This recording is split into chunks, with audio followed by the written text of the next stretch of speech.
நாடு முழுவதும் உள்ள பள்ளிகளில் சுமார் 6000 மாணவர்கள் இன்ஃப்ளூயன்சா வைரஸால் பாதிக்கப்பட்டுள்ளதாக கல்வி தலைமை இயக்குநர் டாக்டர் முகமது அசாம் அகமட் தெரிவித்தார். மாவட்ட சுகாதார அலுவலகங்களின் ஆலோசனையின் அடிப்படையில் தொற்று பரவலை கட்டுப்படுத்தும் வகையில் பாதிக்கப்பட்ட பள்ளிகளுக்கு இலக்கிடப்பட்ட தற்காலிக மூடல் உத்தரவுகள் பிறப்பிக்கப்பட்டுள்ளன. அது மட்டுமின்றி மாணவர்களின் பாதுகாப்பை உறுதி செய்ய கல்வி அமைச்சு சுகாதார அதிகாரிகளுடன் நெருக்கமாக செயல்பட்டு வருகிறது. இதனிடையே நவம்பர் 3ஆம் தேதி SPM தேர்வுகள் தொடங்கப்படவிருப்பதால் அமைச்சு மாணவர்களின் நலன் குறித்து அதிக கவனம் செலுத்துகிறது.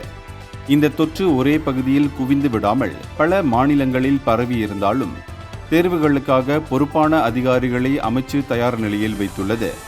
எனவேதான் மாணவர்களின் உடல் நலன் பாதுகாப்பிற்கு முன்னுரிமை அளித்து சுகாதாரத்துறையின் அனைத்து வழிகாட்டுதல்களையும் தொடர்ந்து பின்பற்றுவதாக கல்வி அமைச்சு உறுதியளித்துள்ளது.